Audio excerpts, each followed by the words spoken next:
Monseigneur Lépine, première question, est-ce que vous pouvez me dire pourquoi est-ce que selon vous, le gouvernement marois voudrait occulter ces signes religieux? Disons, le gouvernement lui-même a expliqué ses intentions. Il a beaucoup parlé de neutralité dans le projet.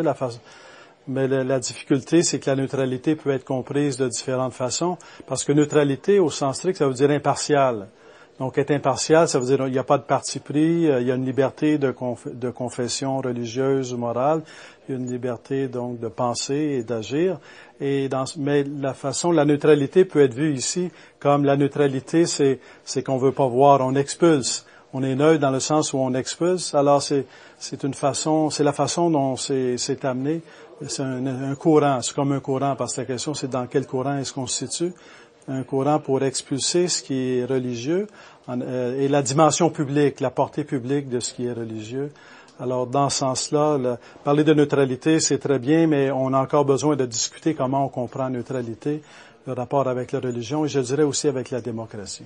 En effet, quand on est dans ce genre de débat, quand on parle de la place de la religion dans la société, certains vont invoquer la laïcité, d'autres vont invoquer la liberté de conscience et la liberté de religion.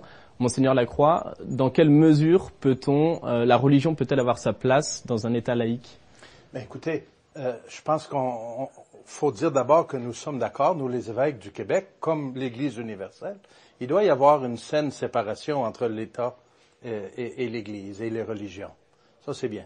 L'État se doit d'être laïque, mais la société est pluraliste. Et n'oublions pas que dans une société démocratique, et ça c'est la Charte des droits universels qui nous le rappelle, l'État a le devoir de protéger la liberté de religion dans son expression privée et publique. Alors, les employés qui servent l'État, que ce soit dans les services gouvernementaux, que ce soit dans la santé, l'éducation, ce sont des gens qui, probablement, pour une bonne partie, vivent dans une des grandes religions ou qui ne vivent pas de religion. Ils doivent être capables de s'exprimer. Évidemment, quand on va demander un service public, on s'attend à avoir un service compétent, professionnel, respectueux. On n'a pas imposé nos croyances à l'autre. Par contre, on n'a pas à les cacher non plus. Alors moi, ça ne m'incommode pas, ça ne devrait pas nous incommoder que quelqu'un porte une petite croix, qu'il ait un voile ou un kippa. C'est pas un problème. Et je trouve que dans ce qui est proposé actuellement par le gouvernement, on veut contrôler la façon, comme le disait mon confrère, Monseigneur Lépine, contrôler notre façon de s'habiller. Ce n'est pas le rôle du gouvernement de faire cela. Et je pense qu'on veut faire une tempête dans un verre d'eau. Le peuple québécois est un grand peuple capable de vivre ensemble avec un minimum de règlements. On n'a pas besoin d'une charte pour nous dire cela. Oui, Monseigneur Lépine, c'est ce que vous disiez. Le gouvernement québécois affirme des principes qui sont clairs. Il veut à la fois réaffirmer la neutralité religieuse de l'État et en même temps affirmer ce qu'ils appellent les valeurs québécoises. Est-ce que vous pensez qu'au-delà de ça, cette charte peut avoir des effets secondaires?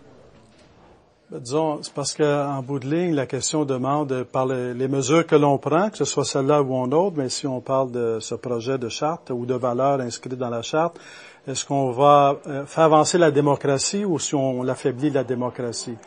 Parce que derrière, il y a quelque chose de plus profond dans un certain sens que la religion ou les différences culturelles qu'on peut avoir. C'est le fait que nous sommes tous des êtres humains. Et dans ce sens-là, le but de l'État, c'est de justement assurer qu'il y a un air de protection pour que tout citoyen soit traité dans sa dignité d'être humain et dans la reconnaissance de sa liberté. Et un projet qui voudrait valoriser certaines valeurs, les mettre dans une charte pour finalement imposer ce système de valeurs à d'autres systèmes de valeurs, c'est un peu peut-être comme transformer une charte en credo, si on veut. Alors que c'est peut-être un peu s'éloigner du rôle d'une charte qui est un grand rôle, c'est un instrument moderne très puissant pour pouvoir protéger la dignité de la personne et sa liberté. Et dans ce sens-là, on a besoin, je pense, d'une discussion pour pas perdre ça de vue dans les préoccupations légitimes qui se posent, dans l'harmonie dans la société avec les différentes croyances, dans l'harmonie entre les différentes religions ou courants de pensée et l'État. Mais toujours ne pas oublier que derrière tout ça, c'est toujours l'être humain. Et l'être humain qu'il s'agit de protéger et d'aider. Vous avez probablement eu déjà l'occasion de discuter de ce projet de charte dans votre diocèse, que ce soit avec des fidèles ou avec les autres religions. Comment est-ce que cette charte est-elle perçue à Montréal? Disons, ça varie parce que il y en a pour qui c'est aller dans la bonne direction. Il faut quand même le reconnaître. Il y en a d'autres pour qui ça les rend inquiets par rapport à leur liberté, qui ont l'impression qu'ils vont être moins libres d'être ce qu'ils sont. Même quelqu'un qui, de façon habituelle, ne porte habituellement aucun signe religieux, même s'il est fervent catholique, disons. Il porte pas de signe religieux, il se voit pas porter un signe religieux, mais de fait qu'on veuille l'empêcher d'en porter un ou contrôler ce qu'il va porter, là, il est pas à l'aise avec ça. Fait qu'autrement dit, c'est dans la mesure où on veut contraindre les gens, c'est un peu délicat. Alors, poursuivre l'harmonie, c'est aussi grandir dans la démocratie et ne pas perdre de vue que chaque être humain, c'est la dignité de tout être humain. Et c'est comme une valeur. S'il y a une valeur à mettre dans la charte et qui fait partie de ce qu'est une charte, c'est bien celle-là.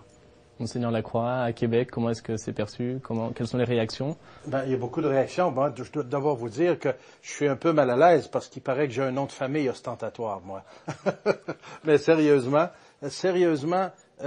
on regarde et on semble voir actuellement que même si c'est très bon qu'on puisse échanger et dialoguer et discerner sur cette grande question, les fruits actuellement sont beaucoup de division, de peur des uns des autres, de crainte qui s'installe entre les différents groupes. Et ça, ce n'est pas très, très positif. Et on craint aussi que, dessous tout ça, qu'il y ait comme un message qui vienne de la part du gouvernement qui dit « Attention, ce sujet de la place de la religion dans la société va nous révéler que la religion, c'est quelque chose peut-être de plus néfaste qu'on le pensait. Et on doit contrôler l'expression de la religion. » Alors que c'est tout le contraire. Que serait le Québec sans la présence de la religion catholique ou de d'autres? On a été plusieurs à bâtir le Québec. Dès que Jacques Cartier est arrivé, il a planté la croix et les catholiques et les autres qui sont venus, protestants et autres, anglicans, ont participé à la construction de ce pays. Et aujourd'hui, après 4 siècles, on voudrait dire non, on n'a plus besoin, on va filer seul maintenant et on ne veut plus d'expression ni de travail de co-responsabilité. Non. C'est un non-sens. La place de la religion est importante, elle doit être garantie, protégée pour que chaque personne ou chaque groupe puisse s'exprimer, bien sûr dans un gros bon sens et de façon respectueuse. Alors, moi, je craindrais que si on continue dans cette ligne-là, au lieu de rassembler les Québécois, on va les diviser. Et ce n'est pas ça, vivre en société. Certaines personnes qui défendent cette charte des valeurs, parfois, aiment rappeler cette phrase du Christ, « Rendez à César ce qui est à César, à Dieu ce qui est à Dieu ». Qu'est-ce que vous leur répondez? Dans le fond, c'est excellent parce que rendez à César ce qui est à César, c'est reconnaître la légitimité de l'État, des autorités civiles et de leur rôle. Mais leur rôle, c'est justement de protéger la dignité de l'être humain. Et comme on l'exprime aujourd'hui, ça peut s'exprimer de façon différente. Donc, la paix dans la société, l'harmonie, la liberté. Je pense peut-être qu'on le dira aujourd'hui avec les progrès dans la démocratie, si on veut, mais c'est toujours fragile. Rendez à Dieu ce qui est à Dieu, c'est intéressant parce que qu'est-ce qui était à César? Hein? C'est la pièce de monnaie avec l'effigie de César. Donc, rendez, payez vos taxes, payez vos impôts. Alors, si on veut. Mais qu'est-ce qui était? Où est-ce qu'on trouve l'effigie de Dieu? L'être humain créé à l'image de Dieu. L'être humain appartient à Dieu. Alors, dans un État où on peut avoir la liberté de croire ou ne pas croire, il y a aussi ceux qui croient et on peut rappeler à ceux qui croient que l'être humain est créé à l'image de Dieu et que dans ce sens-là, ça fortifie justement le fait que tout être humain est digne d'être respecté en tant qu'être humain et d'être respecté dans sa liberté de conscience. Ou qui est quelque chose de très profond qui habite le cœur de chaque être humain. Et c'est tellement important, la liberté de conscience, que on va dire de façon classique dans l'Église qu'on peut même, si on le fait en bonne conscience, on peut se tromper si on veut. L'important, c'est de toujours chercher la lumière de la conscience et qui est éclairée, qui est la lumière du Seigneur qui nous éclaire. Donc, la liberté de conscience, c'est très important, c'est capital.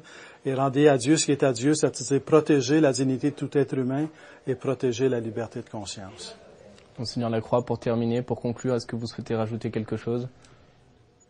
Peut-être ce serait intéressant de rappeler que les évêques du Québec, avant même que ce débat soit rendu public de façon officielle avec la proposition du gouvernement, ça fait déjà plusieurs années qu'on réfléchit à cette question.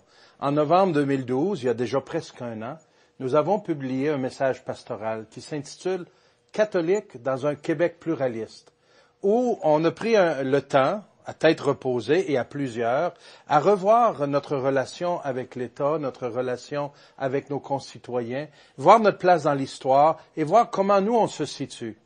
Alors, notre réaction aujourd'hui n'est pas une réaction après, mais déjà on avait réfléchi. Ça vaudrait peut-être la peine, et je pourrais recommander à nos frères et sœurs qui nous écoutent d'aller sur le site Internet de l'Assemblée des évêques catholiques du Québec. Ce document-là, il est là. C'est 13-14 pages, intéressant à lire, accessible, et qui donne vraiment la position des évêques et qui donne de bonnes réflexions pour aller plus loin. Moi, c'est la recommandation que j'aurais à faire.